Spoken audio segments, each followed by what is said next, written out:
9 अक्टूबर 2024 को रतन टाटा ने अपनी अंतिम सांस ली।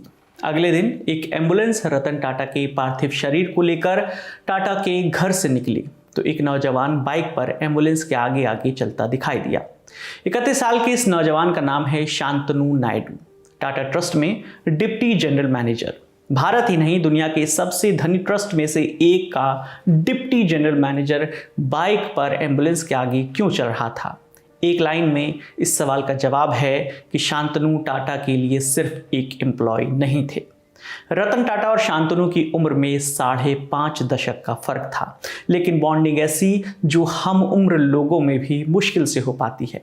तभी तो टाटा की अंतिम यात्रा में हर जगह शांतनु नजर आते रहे। सोशल मीडिया पर शांतनु और टाटा की जुगलबंदी एक क्लिक पर मिल जाती है। वीडियो, लंबे लंबे आलेख, सब कुछ। शांतनु और रतन टाटा की इस दोस्ती की सबसे बड़ी वजह थी दोनों का कुत्तों के लिए प्यार। बात ऐसी है कि मूलतः पुणे के शांतनु ने सावित्रीबाई फुले विश्वविद्यालय से इंजीनियरिंग की पढ़ाई की। बिजनेस एडमिनिस्ट्रेशन में मास्टर्स के लिए कॉर्नेल चले गए। पढ़ाई पूरी हुई तो 2014 में टाटा एलेक्सी ज्वाइन की बतौर ऑटोमोबाइल डिज़ाइन इंजीनियर। 2009-10 में शांतनु टाटा टेक्नोलॉजी में इंजीनियरिंग इंटर्न भी रह चुके थे। अपने करियर की शुरुआत में ही शांतनु ने देखा कि रात को तेज रफ्तार गाड़ियों से टकराकर सड़क पर घूमने वाले कुत्तों को चोट लग जाती है या मौत हो जाती है। तो शांतनु ने साल 2015 में मोटोपॉज नाम की एक संस्था बनाई जिसने डेनिम कॉलर बनाए। इन पर रिफ्लेक्टर लगे होते थे जो रात को गाड़ियों की रोशनी में चमकते थे। द हिंदू की एक रिपोर्ट के मुताबिक मोटोपॉज सफल हुआ तो टाटा समूह के न्यूज़लेटर में उनकी कहानी छपी। इसके बाद शांतनु ने सीधे रतन टाटा को एक खत लिखा और मोटोपॉज के लिए फंडिंग मांगी।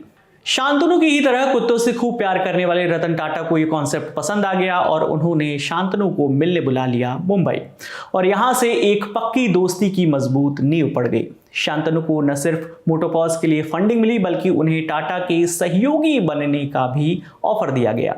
इसके बाद टाटा और शांतनु को कई बार सार्वजनिक मंचों पर एक साथ देखा गया। दुनिया एक विजनरी उद्योगपति और एक नौजवान की बॉन्डिंग की खूब तारीफ किया करती थी। इस बॉन्डिंग के सबसे बढ़िया उदाहरणों में से एक था गुड फेलोज ऐप जो साल 2022 में आया।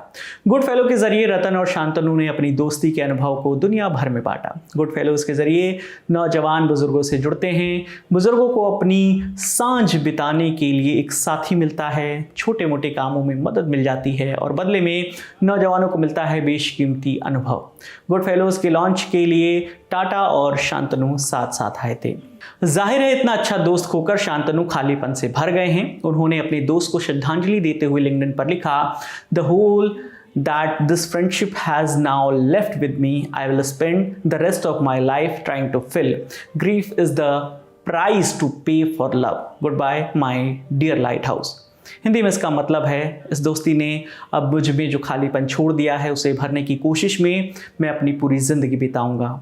दुख प्यार के लिए चुकाई जाने वाली कीमत है। Goodbye my dear lighthouse. इस खबर पर आपकी जो भी प्रतिक्रिया है आप हमें कमेंट सेक्शन में बता सकते हैं। आपके लिए तमाम जानकारी लेकर आए थे हमारे साथी कुमुद अहलावत। मेरा नाम विकास वर्मा है। देखते रहिए दी ललन टॉप। शुक्रिया।